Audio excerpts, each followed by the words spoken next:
मैं जहाँ जहाँ बाद में पहुंचा, ये कविता ये मुक्तक को पहले पहुंचा। तो मेरा कवि सम्मेलनों में आने का जो सीधा उद्देश्य था, क्या फर्क, ऑडियंस का क्या फर्क आपको दिखाई पड़ता है? मतलब हम लोगों से पाना चाहते हैं कि आपसे हमें ये मिल जाए, आपसे हमें मिल जाए। रात आधी खींच कर मेरी हथेली, एक उंगली से लिखा था प्यार तुमने। वाह। नाच नचाता जादूगर यह, कठपुतली बन नाचा भी है, हाथ उठाना सीखा तब जब गहरे छपा तमाचा भी है, सीखे बहुत बाद में हमने ये चुटकुले तमाशेबाजी, कितने दिन तो कविता का ही अक्षर अक्षर बाँचा भी है।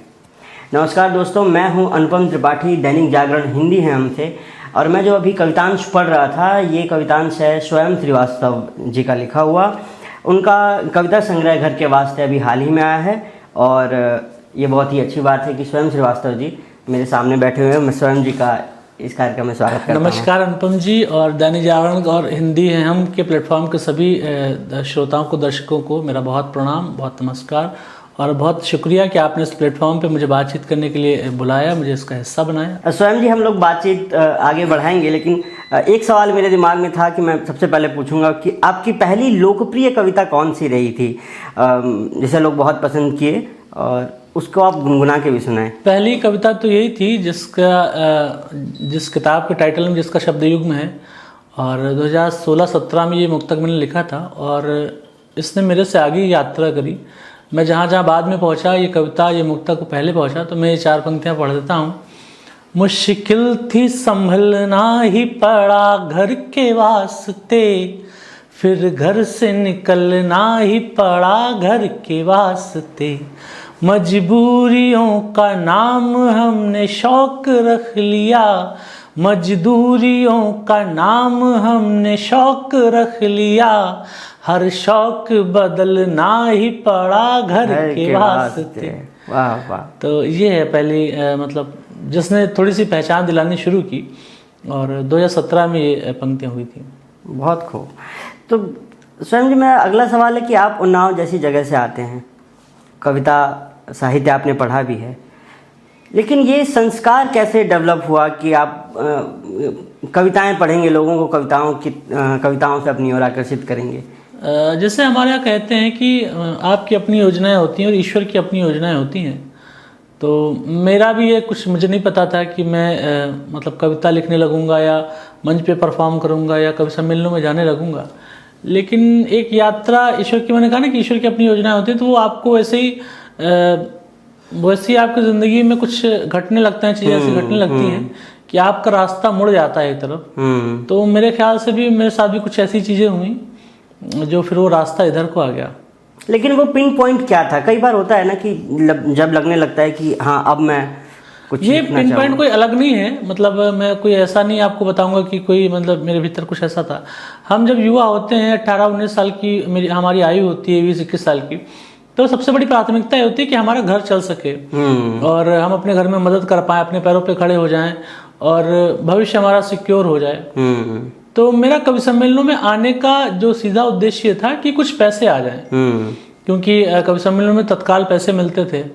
तो मुझे लगा कि क्योंकि उस वक्त मेरा कुछ पढ़ाई लिखाई का भी ऐसा नहीं था कि मैं कोई बड़ी जॉब मुझे मिल जाए या कुछ ऐसे हो जाए, तो समझिए कि अपने रोजगार की तलाश में अपने घर को सपोर्ट करने के लिए, उसके करने के लिए, तो वहाँ पर कवि सम्मेलनों में जाना शुरू हुआ। फिर उसके बाद की जो यात्रा है वो आपके सामने है। तो 2 बातें आपकी इस जवाब से निकल के आए।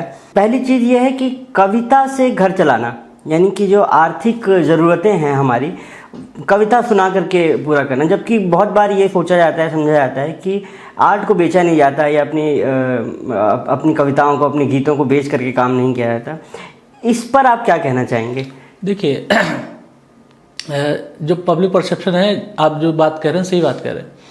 आचार्य रामचंद्र शुक्ल जी ने जो हिंदी साहित्य का इतिहास लिखा, उसमें बहुत पहले ये बात आती है कि हमारे यहाँ 64 कलाएं हैं, ठीक है, जिसमें नृत्य है, गायन है, वादन है, मूर्ति कला है, तमाम है।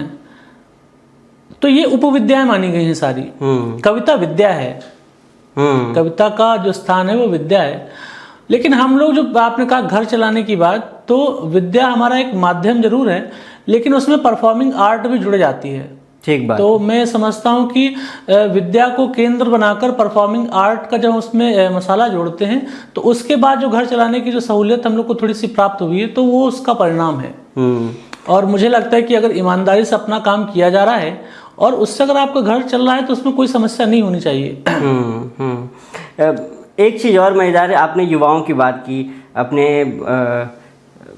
उस दौर की बात की जब आप पढ़ लिख रहे होंगे, कॉलेज में होंगे, तो उस समय बहुत से आपके दोस्त होंगे जो सोच रहे होंगे कि मैं आईएएस अधिकारी बनूंगा, डॉक्टर बनूंगा, इंजीनियर बनूंगा, और आपने कवि बनने का फैसला लिया। तो कितना सपोर्ट मिला घर से, परिवार से? कवि बनने का फैसला मतलब ऐसा कुछ नहीं है कि मैंने एक दिन सोचा कि ऐसा करना है, धीमे धीमे होता गया।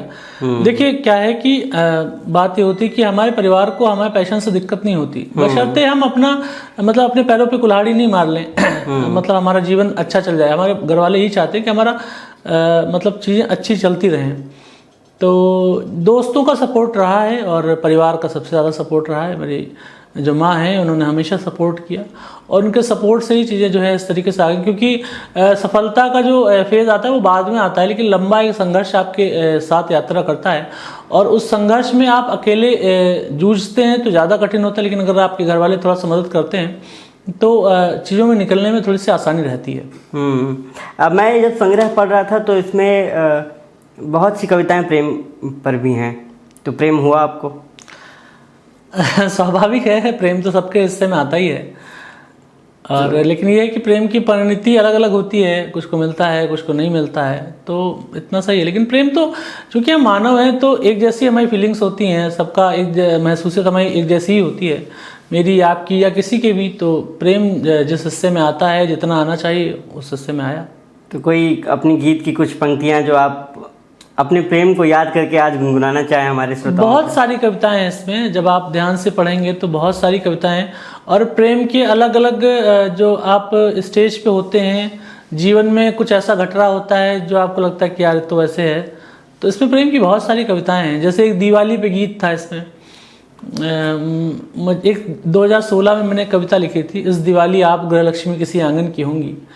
तो मेरा ऐसे ही किसी से था, कुछ लोग वादे करते हैं कि हाँ अगली दीपावली पे आप मेरे घर आ जाएंगे शादी करके और हम दोनों साथ में दीपावली मनाएंगे, लेकिन ईश्वर की योजना है कि उनका विवाह कहीं अन्यत्र हो जाता है। फिर जब वो दीपावली आती है तो आपको याद आती हैं चीज़ें कि यार हमने वो वायदे किए थे कि हाँ अगली दीपावली मनाएंगे।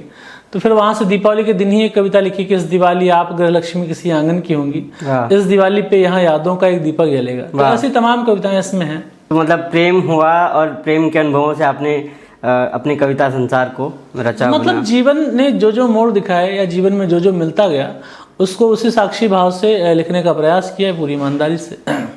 कुछ ऐसे कई बार ऐसा होता है कि जब हम इस तरह के क्षेत्र को चुनते हैं जहाँ पे हमें कविताएं लिखनी है, साहित्य रचना है, पेंटिंग करना है, तो जीवन के कुछ हिस्से ऐसे होते हैं जो बहुत ही संघर्षपूर्ण होते हैं, संघर्षमयी होते हैं। आपकी ज़िंदगी के कुछ ऐसे संघर्ष जो आपको लगे हों कि वो बहुत आपका डार्क पीरियड था? डार्क पीरियड देखिए क्या है कि जब हम थोड़ा सा जब में सफलता आनी शुरू हो जाती है तब हमें लगता है कि वो डार्क पीरियड था, लेकिन जिस वक्त वो चल रहा होता है तो उस वक्त नहीं समझ में आता है। जैसे आप लगातार फ्लाइट से ट्रैवल करने लगो तो आपको लगता है कि आपने लंबे समय तक बस से धक्के खाए, लेकिन जिस वक्त वही हिस्से में होता है और हम उसके साथ एडजस्ट करना सीख जाते हैं, तो बस ये था कि रिकॉग्नाइजेशन चाहिए था। मतलब ये चाहिए था कि लोग जो है अगर मैं कुछ कर रहा हूँ, ढंग का कर रहा हूँ तो लोगों तक पहुँचे। वो अच्छा या बुरा बात की बात है, वो पसंद करते हैं नहीं पसंद करते हैं वो बात का है, लेकिन कम से कम उन तक काम पहुँचना चाहिए। तो एक लंबी जद्दोजहद इस बात की रही कि ज़्यादा से ज़्यादा लोगों तक पहुँचा जा सके और मेरी बातें, मेरी कविताएं मतलब उस अदालत तक जा सके, फिर बाद में जो निर्णय होगा वो मुझे स्वीकार होगा। आप लगातार भारत के विभिन्न राज्यों में, शहरों में अपनी कविताओं का पाठ करते रहते हैं। कुछ रोचक अनुभव जो आपको मिले हों कविता पाठ के दौरान के, तो वो भी आप हमें ज़रूर सुनाएं। कवि सम्मेलन की शुरुआत में कई अनुभव ऐसे रहे, क्योंकि तब हमारे पास बहुत मतलब लोकप्रियता नहीं होती है, बहुत बड़ा नाम नहीं होता है, तो तब उस हिस्से में चूंकि अब उसको चाहे संघर्ष कह लीजिए या अब याद करते हैं तो मज़ा आती है। जैसे कानपुर के एक आयोजक थे, उन्होंने मुझे एक कवि सम्मेलन में बुलाया, तो वो कवि सम्मेलन नहीं था, वो ऐसा था कि एक चलती हुई रोड थी जिसपे खूब सारा ट्रैफिक था और वो रोड के उस तरफ उन्होंने 4 खाने की मेजें जोड़कर मंच बनाया था, उसी पे एक माइक रखा था और वो चलती हुई रोड है और उसके इस तरफ 20-25 कुर्सियां पड़ी हुई हैं और उस पे लोग बैठ के सुन रहे हैं। तो मुझे याद आता है कि उसमें मुझे 10-10 रुपए के 10 सिक्के मिले थे और एक पैकेट बूंदी का मिला था। लेकिन उसमें सबसे अच्छी बात जो मुझे अभी भी याद है कि जब मैं कविता पढ़ रहा था तो एक लम्हा वो ऐसा आया था कि उस कविता के प्रभाव से ट्रैफिक हल्का सा रुका। लोग जितने भी आ जा रहे थे, रिक्शे वाले या कुछ ऐसा, तो उनको लगे कुछ तो ऐसा हो रहा है और वहां पे वो ठहरे और ऐसी स्थिति बनी कि एक जाम की स्थिति हो जाएगी। तो वो मैं लम्हा याद करता हूँ तो मुझे लगता है कि हाँ ये बहुत अच्छा था। एक घटना और याद आती है कि हमारे यहाँ गंगा के किनारे एक कोई मेला लगता था, मतलब बहुत ग्रामीण मेला था और उन आयोजकों ने मुझे बुलाया।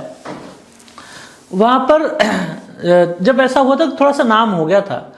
जब थोड़ा सा नाम हो गया था तो हमें थोड़ी सुविधाओं की और थोड़े अच्छे मंचों की हमें आदत हो जाती है। वो मंच ऐसा था कि वो गंगा की रेती पे था एकदम और गंगा के किनारे था, मेले में था और स्टेज के नाम पे सिर्फ बालू का एक चबूतरा था, उस पे मतलब कालीन भी नहीं बिछा था। तो मैं जब गया तो मैं आयोजकों से बड़ा अनकंफर्टेबल हो गया कि यहाँ ऐसे कैसे कविताएं पढ़ेंगे, ऐसे कैसे पढ़ेंगे। लेकिन एक भाव फिर वहां से आया कि हम जो सनातनी लोग हैं या हिंदू धर्म को मानने वाले लोग हैं, हमारा अंतिम जो घाट पहुंचना है, गंगा के किनारे पहुंचना है। तो मुझे लगा कि गंगा तो हमारी माँ है, इससे क्या शर्मिंदा होना, इससे क्या ऐसे यहाँ से क्या करना, इसकी तो माटी में हम लोट लोट के तो कैसे कर सकते। तो फिर वहां से वो भाव हट गया और उसके बाद बहुत आनंद का कवि सम्मेलन वो हुआ। तो वो गंगा की रेती पे, मतलब हम और जो लोग थे वो सामने उसी रेत पे बैठे हुए थे। तो वो मतलब जो शुरुआत में गए थे तो बहुत अजीब सा लग रहा था, लेकिन आज मैं उसको याद करता हूँ तो वो मुझे यादगार मेरे प्रोग्राम में से एक है। बहुत खूब। तो आप, जैसा कि मैं पहले कह रहा था कि भारत के अलग अलग राज्यों में तो आपने अपनी कविताओं का पाठ किया है, आपने विदेश यात्रा भी की है। तो मैं उस वाले सवाल पे आऊँगा, लेकिन उससे पहले यह है कि क्या फ़र्क, ऑडियंस का क्या फ़र्क आपको दिखाई पड़ता है जो आप भारत में होते हैं तब और जब बाहर होते हैं तब? देखिए, ऑडियंस का फ़र्क तो कुछ नहीं लगता है, बस ये है कि जो देश के बाहर हैं तो उनका जो एक लगाव है देश के प्रति, जैसे हमारे यहाँ कहा जाता है कि मायके से कोई कुत्ता भी आता है तो वो प्रिय होता है। तो मुझे ऐसा लगता है कि जब हम विदेश में जाते हैं तो वो थोड़ा सा अतिरिक्त भावुक ये सोच के भी होते हैं कि ये आदमी जो हमारे उस देश से आया है जहाँ पे हम नहीं हैं इस समय। तो हम उनको कविताएं तो सुनाते भी हैं, उसके अतिरिक्त हमें उनके देश की, उनके गांव की, उनके शहर की हाल खबर भी लेके जाते हैं, उस याद को भी लेके जाते हैं, उस मतलब उनके एक इमोशन को हम लेके जाते हैं उन तक।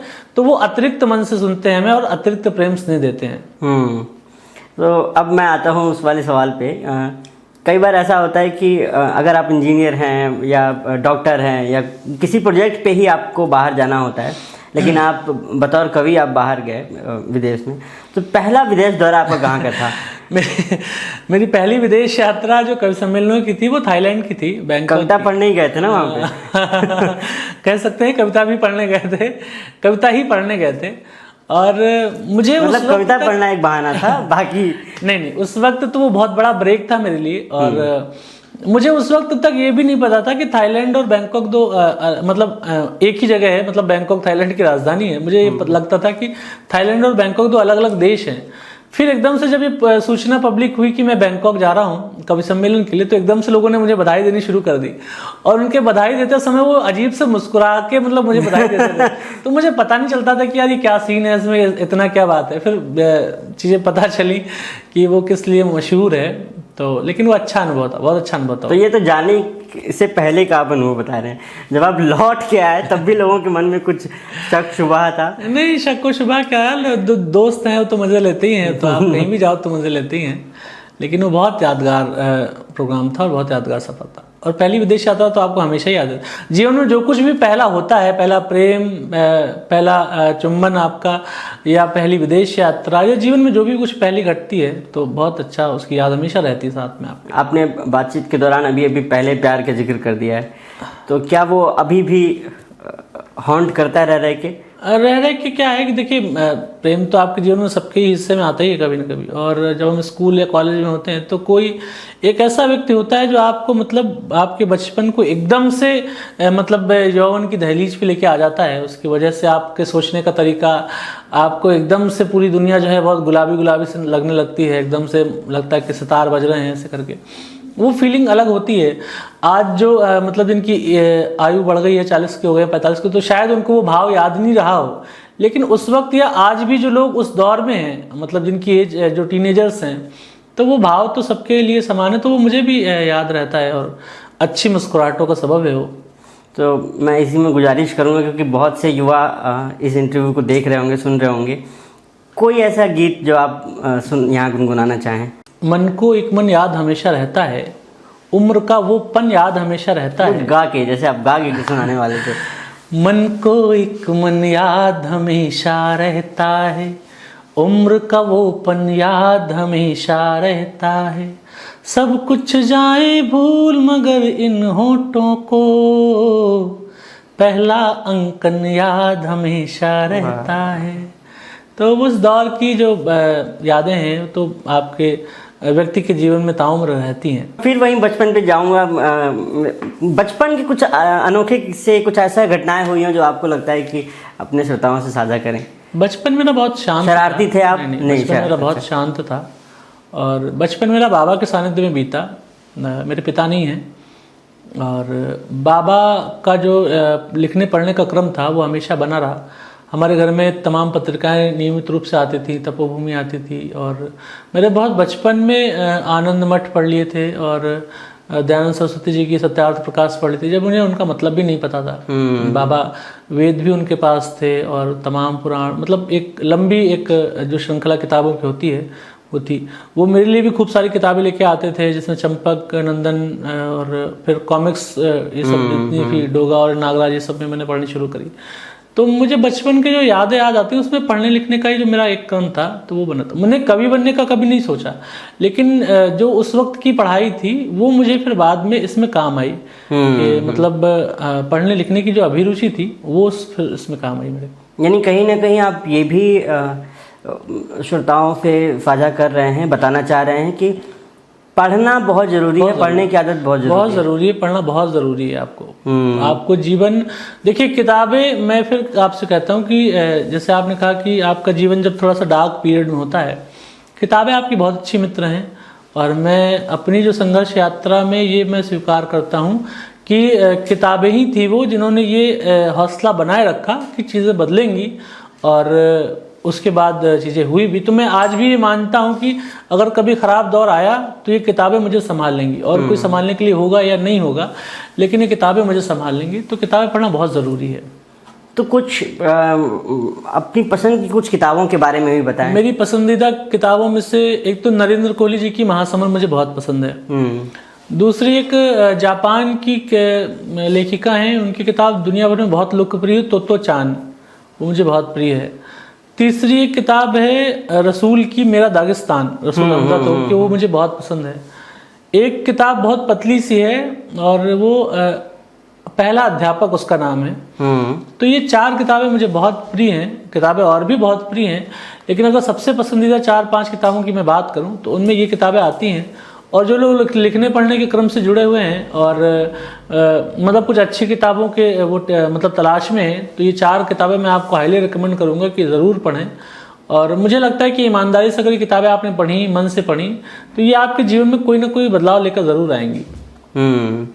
इसी से जुड़ा हुआ एक सवाल मेरा है कि चूँकि आप हिंदी साहित्य के विद्यार्थी रहे हैं, आपने MA किया है हिंदी में, हिंदी साहित्य में। हाँ, हिंदी में मेरा नेट भी है।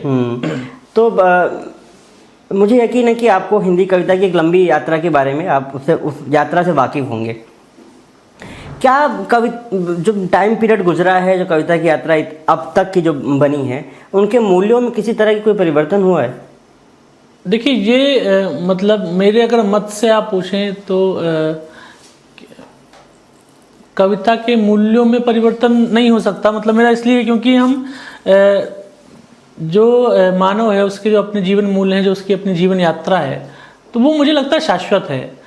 तो एक तरीके से नया तरीका खोजा जा सकता है, दूसरा तरीका खोजा सकता है, चौथा, पांचवा, 10वां तरीका खोजा जा सकता है, लेकिन वो शाश्वत मूल्य जो है वो नहीं बदलते। आदमी का जो जीवन संघर्ष है वो नहीं बदलेगा, जो परेशानियां हैं, जो मुश्किलें हैं, जो ख्यालात हैं वो नहीं बदलेंगे।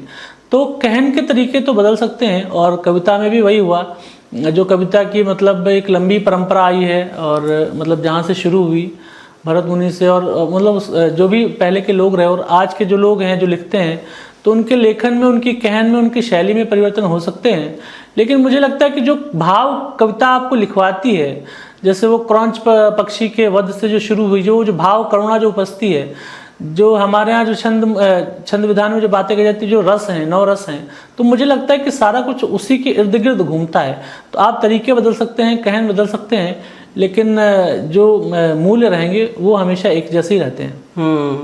इसी से जुड़ा हुआ एक सवाल ये है कि क्या एक कवि की कोई सामाजिक जिम्मेदारी भी होती है? बिल्कुल होती है, और ये सिर्फ कवि की नहीं होती है। मुझे ये लगता है कि हम जिस देश में रह रहे हैं उसके प्रत्येक नागरिक की अपनी जिम्मेदारी होती है, और एक कृतज्ञता बोध होना चाहिए हम सबके भीतर, क्योंकि जिस धरती में हम रहते हैं, जिस देश के प्रति रहते हैं, जिस धर्म में हमें, और जो आइडेंटिटीज़ हैं हमारी, उनके प्रति हमारा एक कर्तव्य बोध भी होता है, क्योंकि हम अधिकार चाहते हैं, हम सरकार से जवाबदेही चाहते हैं कि सरकार हमारे लिए ये करे, या हम किसी कम्युनिटी से हैं तो ये कम्युनिटी हमारे लिए ये करे, या फलाने हमारे लिए।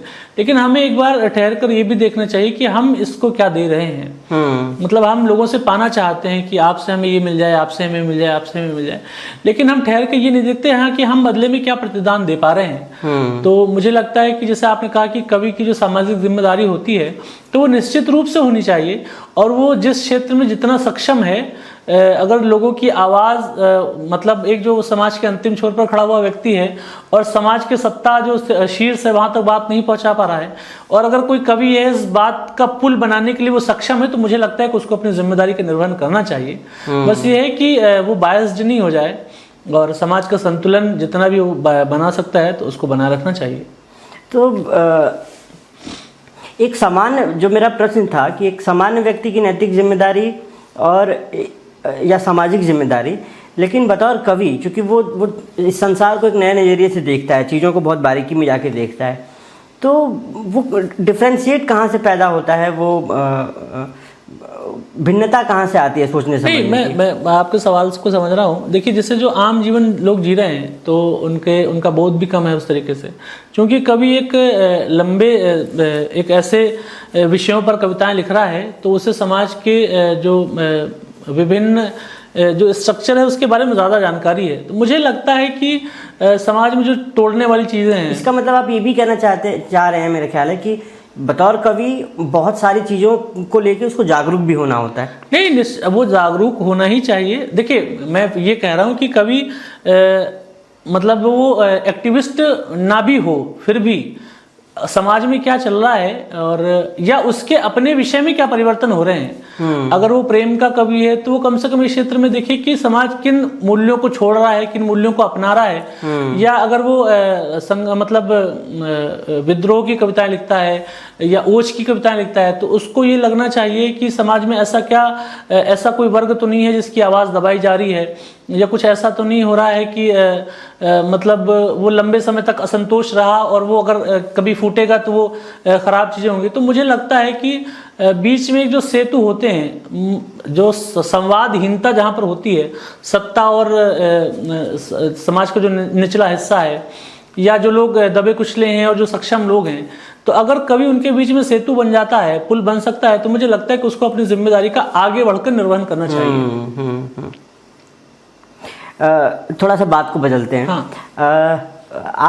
आपकी फ़ैन फॉलोइंग इस समय बहुत है, लोग आपको पसंद करते हैं, आपकी कविताओं को पसंद करते हैं, और इस कारण से जितने भी बड़े प्रकाशक हैं, मेरा अनुमान है कि वो लोग भी चाह रहे होंगे कि आपकी कविता की किताब वहाँ से छपे, प्रकाशित हो।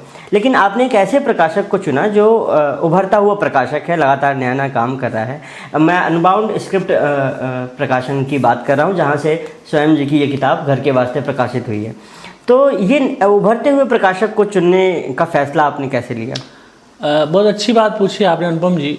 इस किताब की जो घर के वास्ते की जो आत्मकथ्य है, मुझे एक बार दीजिएगा किताबें।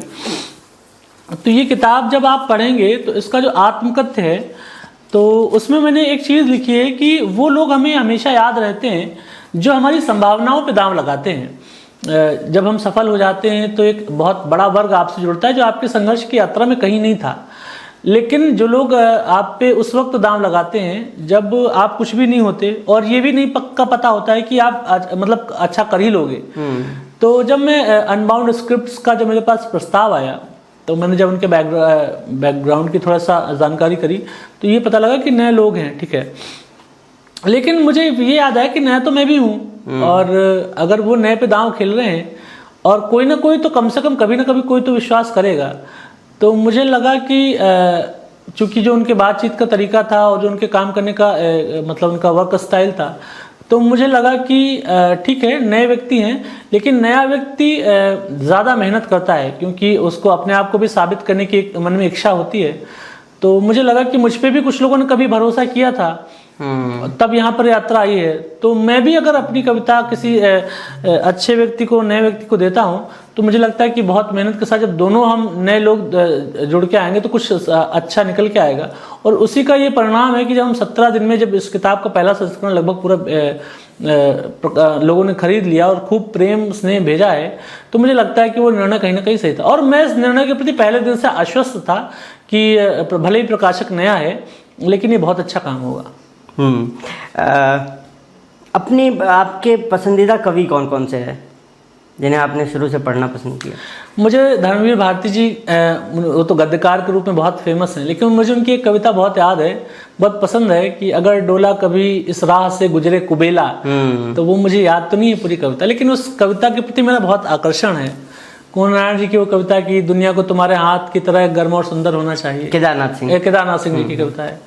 और आगे की एक कविता जो बहुत प्रसिद्ध भी, असाध्य वीणा, वो मुझे बहुत पसंद है। लेकिन ये सब बहुत लंबी कविताएं हैं और इतनी तो मुझे याद नहीं है, लेकिन ये बहुत मेरी प्रिय कविताएं हैं। कुछ ऐसे कवि जो लगातार मंच पर अपनी कविताएं सुनाते रहे? मंच पे भारत भूषण जी का एक गीत मुझे बहुत पसंद है कि वो गीत है कि धरती के कागज़ पर मेरी तस्वीर अधूरी रहनी थी। हरिवंश राय बच्चन जी के कुछ गीत मुझे पसंद हैं कि रात आधी खींचकर मेरी हथेली, एक उंगली से लिखा था प्यार तुमने, और मेले में खोई गुजरिया। थोड़ा सा गुनगुना दीजिए ना, गा दीजिए अगर याद हो तो। रात आधी खींचकर मेरी हथेली, एक उंगली से लिखा था प्यार तुमने। हरिवंश राय जी की, बच्चन जी की कविता है और इसको डॉक्टर कुमार विश्वास जी ने बहुत अच्छा रिसाइट किया था, बहुत अच्छा इसका वीडियो आया था।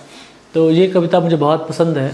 जो लोग इस समय लिखना शुरू कर रहे हैं कविताएं, या जिन लोगों की इच्छा है कि वो इस फील्ड में अच्छा करें, तो उन लोगों के लिए आपका कुछ संदेश या सुझाव? लिखने की इच्छा के लिए जो लोग लिख रहे हैं तो बस यही इतनी सलाह कि आप अच्छा पढ़ें। और मैंने फिर कहा कि कविता जो है वो सर्च नहीं है, कविता रिसर्च है। एक विषय पे तमाम बातें कह दी गई हैं, कह चुकी हैं, कई तरीके से बात कही जा चुकी है। तो या तो आप कोई नए तरीके से अपनी बात, दो चीज़ें हैं, बात और तरीका। तो या तो आप कोई नई बात लेके आ जाएं या कोई नया तरीका लेके आ जाएं। तो उसके लिए हमें अपने से जो पहले के लोग हैं उनको पढ़ना बहुत ज़रूरी है, ताकि हमें पता चल सके कितने तरीके से बात कही जा सकती है। तो बस ये कि अच्छा पढ़ें और अपने लेखन के प्रति ईमानदार रहें, और समाज के प्रति जो उनकी दृष्टि है उसको लगातार बनाए रखें कि समाज में क्या नया घट रहा है, समाज किन परिवर्तनों की कगार पे खड़ा है और हम इसमें कैसे मतलब एक सकारात्मक योगदान दे सकते हैं। और जीवन देखिए, जितना समृद्ध जीवन आप जिएंगे और उतनी समृद्ध आपकी कविता होती है। ये ठीक है कि पूर्वजन के कुछ संस्कार भी होते हैं जो आपकी कविता में अवतरित होते हैं, और हमारे यहाँ इस बात को मानते हैं कि कविता ईश्वर की देन है। कोई अच्छी पंक्ति ईश्वर आपके जहन में उतारता है, आपको उसका पात्र बनना होता है, लेकिन जब आप वो पात्रता अर्जित कर लेते हैं तब ईश्वर वो कविता देता है। लेकिन हमें जो पात्रता, मैंने कहा ना कि जो पात्रता अर्जित करनी होती है, तो वो ऐसे अर्जित करनी होती है कि हम समाज के अपने सारे हिस्सों से अपना संतुलन और अपना एक जो समन्वय, वो सामंजस्यता है वो बनाए रहें, ताकि जो है फिर कविता के प्रति हम ईमानदार हो सके। मैं सवाल में थोड़ा सा एक चीज़ और जोड़ दूं। कई बार ऐसा होता है कि किसी दूर सुदूर इलाके में कोई एक नौजवान जो है वो किसी उभरते हुए कवि की या स्थापित कवि की वीडियो देखता है, वो मंच पे है, वो कविताएं पढ़ रहा है, और वो वीडियो देखते हुए ये भी समझता है कि एक बहुत अच्छी जगह पे वो कवि है और मैं भी वैसा होना चाहता हूँ। ये पूरी यात्रा है, इस संघर्ष को कैसे वो डील करें, क्योंकि वो इतना आसान नहीं है। आप चूंकि आप भी कविताएं आजकल सुना रहे हैं और लोग आपकी कविताओं को पसंद कर रहे हैं। मैंने एक लंबे समय तक लोगों को देखा भी है, मैंने भीड़ से भी कविताएं सुनी हैं और सामने भी देखा है, और वो ईश्वर की कृपा है कि वो फासला पार भी हुआ। लेकिन देखिए, बा ईमानदारी अगर मैं बात करूं तो हम अपने आप के सबसे बड़े निरीक्षक होते हैं। जब हम किसी फील्ड में आते हैं तो ये मैनिफेस्ट कर लेते हैं कि ये हमसे होगा कि नहीं होगा, या उन चीज़ों को हम मतलब पॉइंट आउट कर लेते हैं कि इतना करने के लिए ये चीज़ें चाहिए। तो अगर कोई बच्चा किसी से इन्फ्लुएंस है तो ये अच्छी बात है, अगर उससे प्रेरणा ले रहा तो अच्छी बात है, लेकिन वो एक दिन में नहीं होगा। आपको उसके लिए पहले कदम बढ़ने पड़ेंगे। और जो जो चीज़ें हैं, क्योंकि जो लोग सफल हैं हमें लगता है कि उनका सफ़र बहुत आसान है, लेकिन ऐसा नहीं है, उनकी बहुत अपनी मुश्किलें हैं। मैंने इस पर एक मुक्तक भी लिखा था, इस किताब में भी है कि दुनिया समझ रही है कि चमक गया हूँ मैं, पर दिल ही जानता है कितना थक गया हूँ मैं। और आसान लग रहा है तुम्हें देखने में, पर दीवानगी की आखिरी हद तक गया हूँ मैं। वाह। तो मैं अपने अगर संघर्ष से ये बात कहूँ या अपनी यात्रा से बात कहूँ तो 20 से 30 साल का जो किसी भी लड़के के जीवन में जो समय होता है वो सबसे प्रोडक्टिव समय होता है, और सबसे अधिक ऊर्जा आपकी उसी फेज में होती है। और वही एक पीरियड होता है जब भटक भी सकते उसी हैं। पीरियड की वो ऊर्जा अगर आप किसी ऐसे क्षेत्र में लगाते हो जिसके परिणाम आपको नहीं पाते, तो फिर आपके जीवन में उसका फिर मतलब उसकी वापसी नहीं हो पाती। तो आपकी ऊर्जा बहुत समझ के किसी क्षेत्र में लगाएं। आप किसी से इन्फ्लुएंस हैं, आप वो करना चाहते हैं, तो आप अपने भीतर एक आत्मनिरीक्षण कर लें कि आपसे ये हो जाएगा या नहीं, या आप मतलब जितना इसमें संघर्ष लगेगा या जितनी इसमें ऊर्जा लगेगी वो आप इसको कर पाओगे कि नहीं। तो अगर आपको लगता है कि सब चीज़ों के आप पैमाने पर खरे उतरते हैं, तो मुझे लगता है कि फिर ईश्वर का नाम लेके एक दांव लगाना चाहिए, क्योंकि दांव मन से लगाए जाए तो फिर वो पूरे होते हैं। बहुत बहुत शुक्रिया स्वयं जी। हम बातचीत के आखिरी पड़ाव पे हैं, लेकिन मैं चाहूँगा कि इस समय आप हमें अपनी कुछ कविताएं जरूर सुनाएं। एक इसमें कविता है, ये मेरा गीत बहुत पसंद का गीत है, और मैंने कहा कि समाज में दो हिस्से हैं, एक हिस्सा जो सफल है और एक हिस्सा जो संघर्ष कर रहा है, या आप इसको भी ऐसे भी देख सकते हैं कि एक हिस्सा जो शीर्ष पे है और एक हिस्सा जो हाशिए पे है। अब जो हिस्सा हाशिए पे है उसको ये लगता है कि हम भले उतने सक्षम नहीं हैं, या हम उतने सुंदर नहीं हैं, या हम उतने अच्छे नहीं हैं, लेकिन हम एक इज्जत के हकदार हैं। और उसको उस वर्ग से कई बार लगता है कि वो जो वाजिब इज्जत है वो नहीं मिल रही है। तो इसी संतुलन पे मैंने एक गीत लिखा था, अगर आप कहें तो मैं सुना दूं। जरूर। सुनो बाग के सबसे सुंदर फूलों तुम, सुनो बाग के सबसे सुंदर फूलों तुम, हम फूलों को इन नजरों से मत देखो, सुनो बाग के सबसे सुंदर फूलों तुम।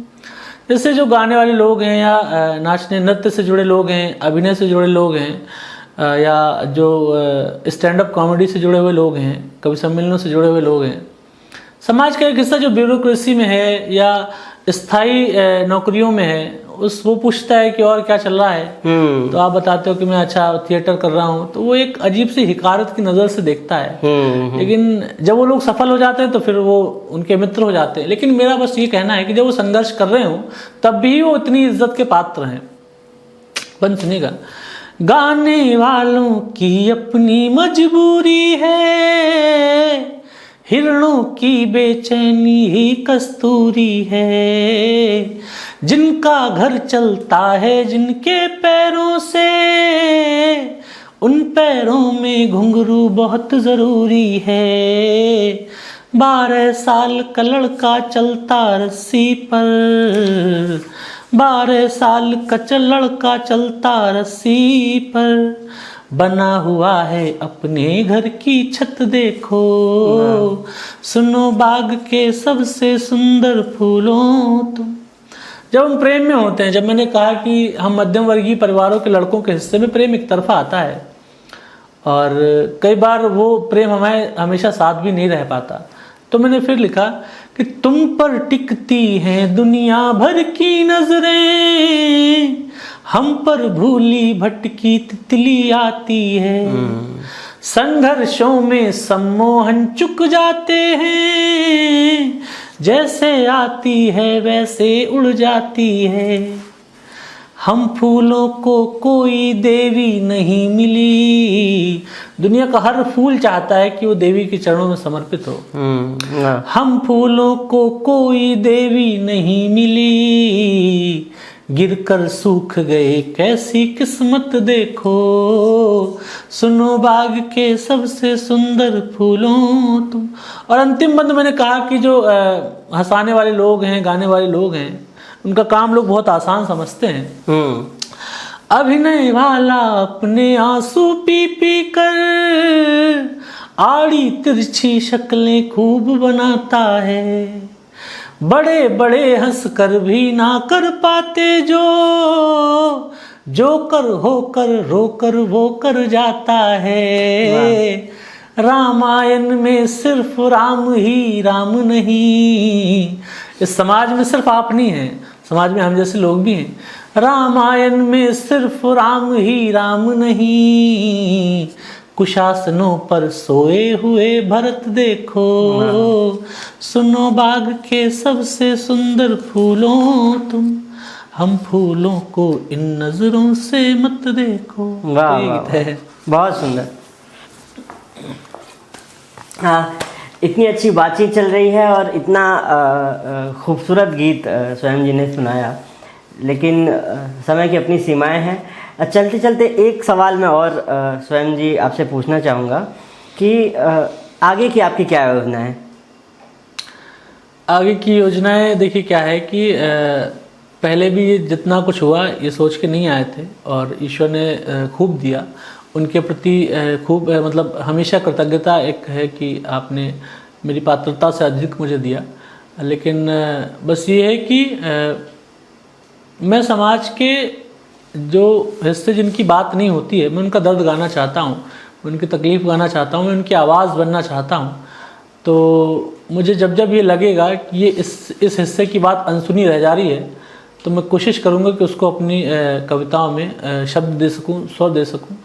बाकी देखिए फिर बाकी जो चीज़ें होती हैं, इंटरव्यूज़ हैं, शोज़ हैं, प्रोग्राम्स है, वो बाई प्रोडक्ट है। प्रोडक्ट आपकी कविता है, तो बाई प्रोडक्ट पे बात नहीं करते हैं, बस प्रोडक्ट पे बात करते हैं कि उस वर्ग के संघर्ष को, उसके अपने जो उसकी जो जिजीविषा है, उसका जो संकल्प बोध है, तो और अगर उसका हौसला टूट रहा होगा और मेरी किसी पंक्ति से उसके हौसले में प्राण आ जाए, तो मैं समझता हूँ कि ईश्वर से यही मांगता भी हूँ और मेरा ये कर्तव्य भी है, और मेरी आगे की जो मतलब जिम्मेदारी, जो मेरा जिम्मेदारी बोध है वो भी यही है, और मेरी आगे की योजनाएं भी यही हैं। तो मुझे आशा है कि हमारे ये बातचीत बहुत सारे लोग देखेंगे, सुनेंगे और आपके चाहने वाले देखेंगे। कोई एक संदेश उन सब लोगों के नाम जो आपकी कविताओं को पसंद करते हैं। ठीक है, जैसे मुझे फिल्में देखना बहुत पसंद है, और मेरा एक पसंदीदा क्रिकेटर है महेंद्र सिंह धोनी। तो उनकी फिल्म में एक दृश्य आता है जब वो बहुत परेशान थे, निराश थे, वो टीटी की नौकरी करते थे, स्टेशन पे एकदम उदास बैठे थे, तो उनके कोई सीनियर आया, उन्होंने कहा कि देखो तुम क्रिकेटर हो, तो जीवन में हमेशा एक जैसी बॉल नहीं आती। वो दृश्य मुझे बहुत अंदर तक प्रभावित करता है। उन्होंने कहा कि देखिए जब फुल टॉस है तो आपको छक्का भी मारना है, लेकिन जब यॉर्कर आए तो आपको मतलब उसको डक भी करना है, उसको संभाल भी लेना है। तो ज़िंदगी ऐसी है, ज़िंदगी हमेशा एक जैसी नहीं रहती, लेकिन बस ये कि टिके रहना महत्वपूर्ण है। अगर आपका आज ख़राब समय चल रहा है, आपके अगर यूपीएससी आप दे रहे हैं और आपका अटैम्प्ट नहीं हुआ है, या आप किसी व्यापार में आप आज घाटा खा रहे हैं, और या आप किसी चुनाव लड़ रहे हैं, आप चुनाव हार गए हैं, आपके जीवन में ख़राब फेस चल रहा है, तो मेरी सलाह आपसे यही है कि मैदान मत छोड़िए, मैदान में बने रहिए। और एक दिन ऐसा आएगा कि जब आपका किसी की कविता है ना वो, कि एक दिन वर्षों का संघर्ष आपसे बहुत खूबसूरत तरीके से टकराएगा। तो आज आप अपने जीवन से लड़ते रहिए, एक दिन आएगा कि आप विजयी होंगे, आप विजेता होंगे, और वो दिन बहुत खूबसूरत होगा। बहुत बहुत शुक्रिया स्वयं। बहुत बहुत शुक्रिया, बहुत बहुत धन्यवाद।